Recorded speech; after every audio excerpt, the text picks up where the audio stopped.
Hey there everybody, just getting on to the next step here.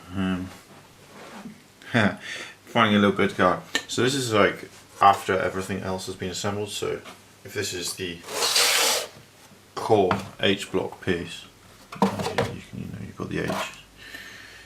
Once that's been assembled, we move on, and this is phase 2 really. It's starting to fit the cut out pieces.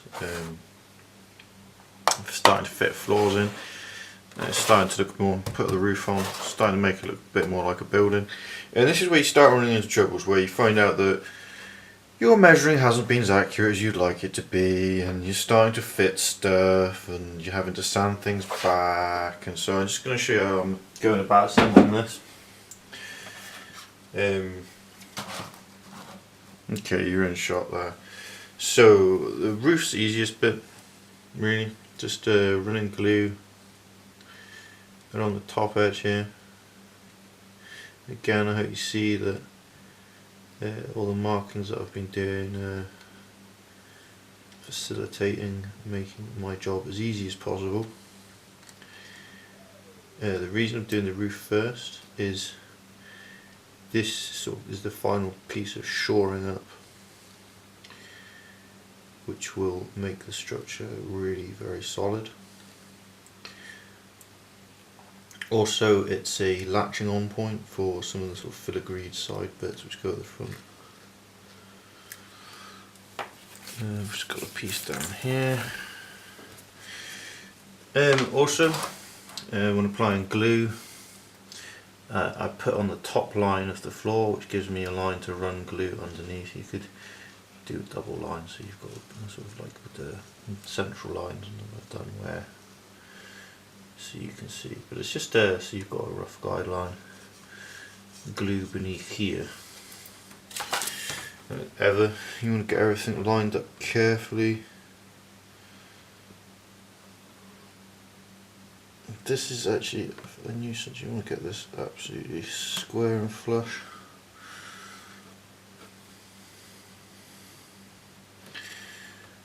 Again, if you mess this up, it will have, it's like, I'll probably have to sand that back, this little edge here a bit, but again, see, straight in, solid. So I'm just going to swap this over, and I'm just going to show you this one, because, can you see this? There's a little kink there at the bottom. This is where I had to sand it back so as to get this edge flush with this edge. Yeah, it's not a problem, like I say. And then I'll just show you that's fitting the next piece. So this piece I'm fitting by running the glue along the piece and applying it to this. The reason I'm doing this is it doesn't meet with the top edge. It should be flush there, but I seem to have completely bodged the measurement, or I don't know, I did something very wrong. Either way, it should stick 3mm out from the front, but I've been finding on some of them it does and other ones it doesn't. And this is just due to the fitting process. Your cutting is never completely accurate, and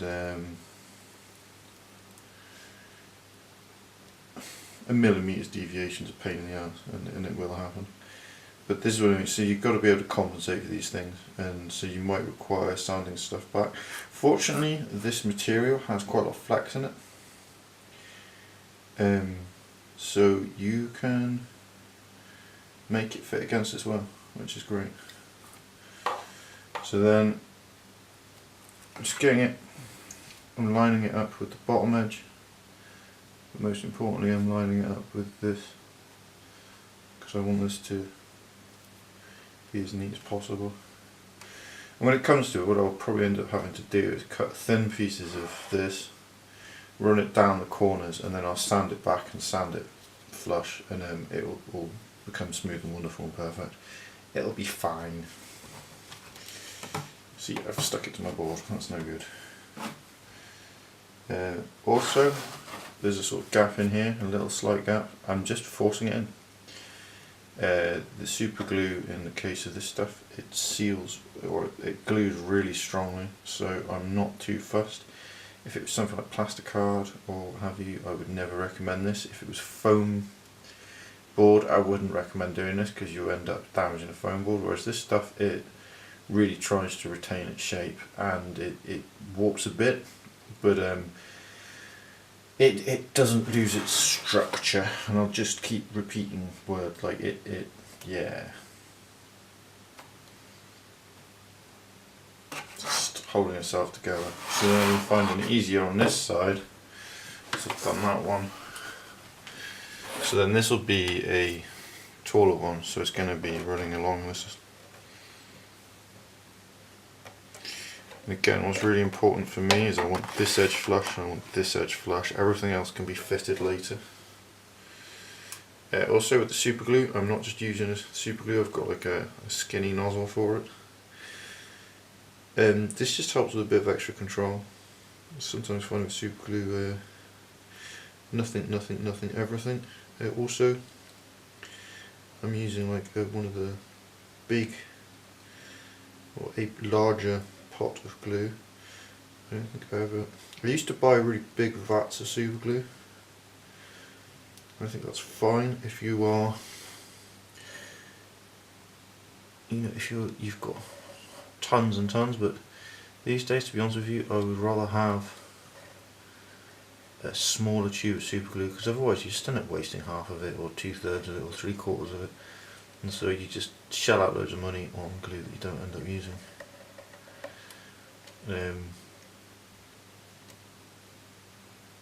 So yeah, I'm just running this down this, so it's just also, there's different ways of fitting things together. Whichever you find easiest is the one I suggest you use. I often find different times, different things are more useful or appropriate.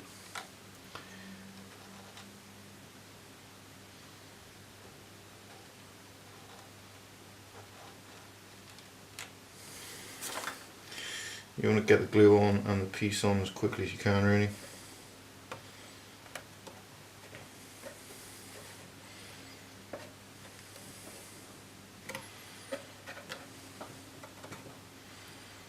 Get everything flush, give it a press, hold it in place.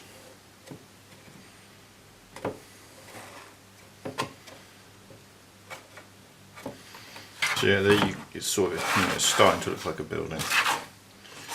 Next thing is fitting in the floors. So I've got my floors pre-cut. Do check that they fit. I've been finding that different ones prefer different sides. This one seems pretty good for this side. I'm just getting in with the glue.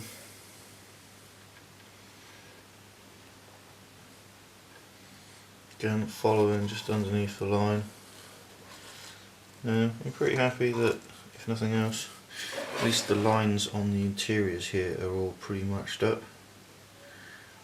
I always expected the sort of the filigreed, these bits here, with all the cut out sections, I always expected them to be a pain.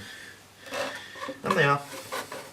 Now this is a bit of more of a sob than the others. You want to get this down so it's virtually lined up with that back edge, then lift them until it's level with the other lines and the doorway, and then just press either side. The more pieces you put in, the stronger it becomes, right? So this, by the time it's got to this point, they're pretty structurally sound actually. It's only by the time you've got these floor pieces in and it starts getting easier and easier to work with, it's like you can pick it up by the piece pretty much straight away.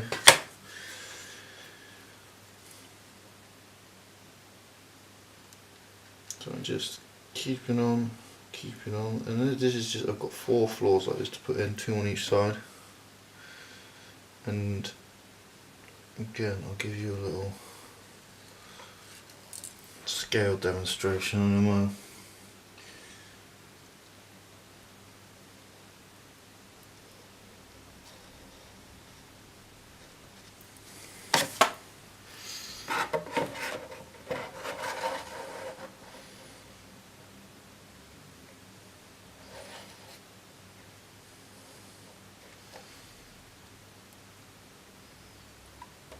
As you can imagine, the most important thing about getting these in is that they're level.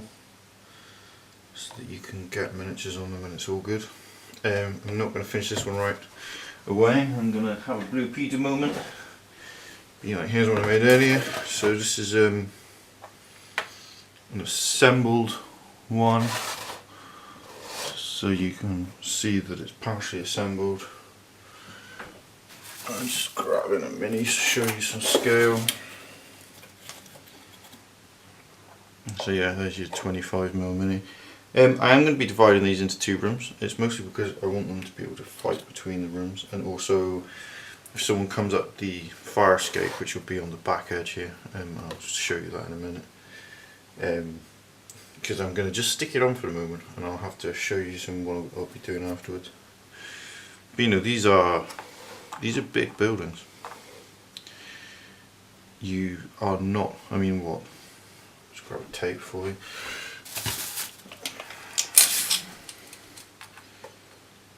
Yep, I mean, unless they've got a long movement, you can't even jump from the floor to top. They're over 10 inches high to the top of the wall.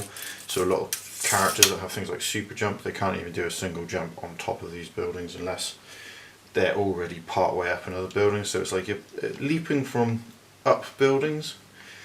I was watching some battle reports, and I didn't like the idea that you're meant to be fighting in a place which is an urban setting and very tall structures where you can just sort of use super jump to jump over all these sort of 1-story things and find it all too easy, really. It seemed to give people too much of an advantage, and I felt by having lots of tall structures, I mean, I think it'd be really cool if you've got like you know, you have 2 structures like this and they're sort of, you know, this far apart, and someone has to leap and then leap, and they can make it across and around like that. So I'm going to just crack on with these, and I will show them to you once I've got the bits, the fire escape balcony stuck on the back. I'll be back with you in a second. Okay, so I've got all those done now, so now I've just fitted the first one to show you, like, using bits to reinforce underneath, act as supports. But these supports are actually cuttings from the corners of these bits from the floors. So this is where you start reusing the bits. I mean, I'm turning these bits so you've got the smooth bits facing out. I'm not really too fussed about that. The texture doesn't really matter. It's not a strictly speaking visible piece. The other important thing is I have 2 of these, and they need to be the right way around. Also, I've left it till this point where now I'm just looking at the floors from the top down, and then I'm marking in, and that's my horizontal. That's where the bottom edge of the balconies for the fire escape will go. The main reason I'm doing the fire escapes is so that you have access from either end of the building to the interior space. Also, I quite like those sort of American style fire escapes, you see. I just think they look nice, and I quite like the idea of having them on these. Well, an equivalent to. So then, in order to actually stick these on, when it's strong enough, I've got this is a whetstone, but I've got a block. I'm matching it up to the line, and this is because I need to glue these at 90 degrees from the surface, and I don't trust myself to do it by hand, so I'm using the block as a way of facilitating that. Again, I'm running the glue onto the piece, not onto the surface.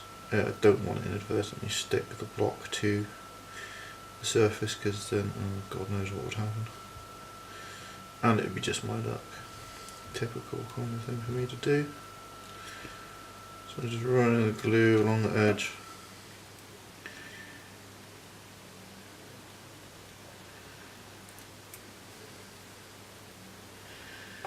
And of course I've got the bottom one, not the top one, make sure you get these the right way around. So I'm just realigning this quickly.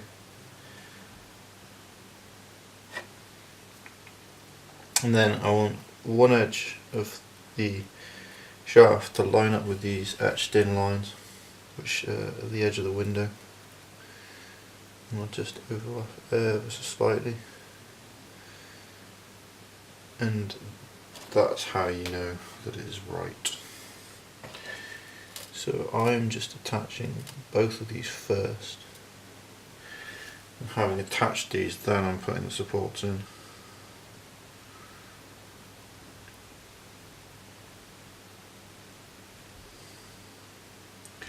And as we're moving ahead from here, you'll start to see there's more and more fitting. After I've done this, the next sort of step is going to be fitting all of the stairwell. And that's going to be the biggest pain in the ass, because yeah, stairwells, pains in the asses. Lots of pieces that you have to line up correctly. Really glad I did the measurements for all that stuff first.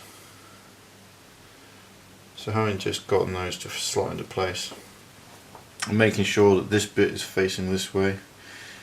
So I have two stacks of these sort of roughly orientated. Also, I know that they're 90 degrees, which is important. I'm just running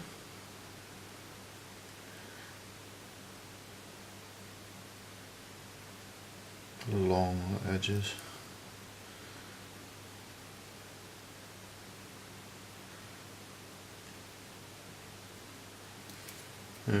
Don't be too generous, don't be stingy. And then I'm using, with these two lines, I'm using the interior edge one. Just getting that in there. Getting it all to mesh. I've got it out of the light there, but like just get it into the light. Get that to do that. Get from me my other stack of pieces. And this is why we keep all the offcuts, right? Because they are all useful. Don't throw stuff away which is potentially useful later. This will give just enough support to make these, well, make me feel safe about using them for miniatures. Be nothing worse than these just suddenly launching themselves off at some point. And you'd be surprised, this stuff is remarkably strong. And again, you might note that I haven't yet cut any of the walls for barriers or anything around the edges of this. Haven't quite decided exactly how I'm going to do it yet either, nor have I built the ladders. I think building the ladders will be a complete tutorial in itself, because I have got a method in mind. It's quite slow and painstaking, and that's kind of life, really. But again, I'm just keeping the texture side facing. And I mean, again, with all of this stuff, you could etch the hell out of all these surfaces, right? I mean, I only want this to be roughly 90 degrees. It doesn't have to be absolutely. See, here's me making errors. Bad light. I'm not going to tamper with that. Again, this is mostly not going to be visible, so although I'm going to be photographing things from low levels. So I'll just get this one out of the way. And then this is sort of the end of stage 2. I'm just going to turn the main light off because it's easy to see. So now I've got floors in, I've got the entranceway, just so you can see, the front door piece will slot over the front. That comes up to the top. I'll have to build the walls for around here. I need to put in the entirety of the stairwell and all of the floors, but like I say, that's a fitting job. And you can see where I've basically botched up the measurements by like 3mm and like stupid mess ups of cuts and stuff. I'll just super glue that in and fill it later. And I'll probably end up having to run like a single piece down here, and then I'll just sand it so it's sort of nice curved edges and smooth it back in. But it also just goes to show that, look, you can have quite a lot of visibility at a high level. I'm just grabbing some miniatures here. If I chuck in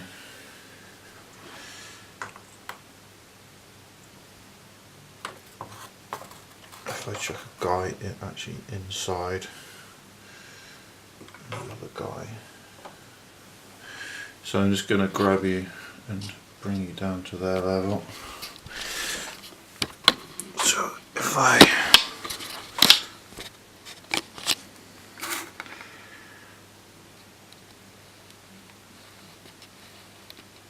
so you can see the walls are about waist height. If you come round to this side, the walls here are even more visible blocking. Doors entirely blocking line of sight. So even though this is an open air, also at the back edge there's a complete line of sight blocking, partial line of sight through that doorway there. So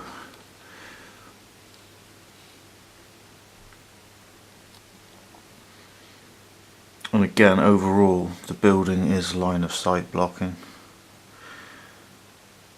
So it still succeeds at the job, but you don't have to open it up in order to get inside it and be able to move everything around. Okay, on that note, cheers everybody, hope it's been of use to you, and next time I'll show you fitting a stairway. Have a good one everybody, take care, bye bye.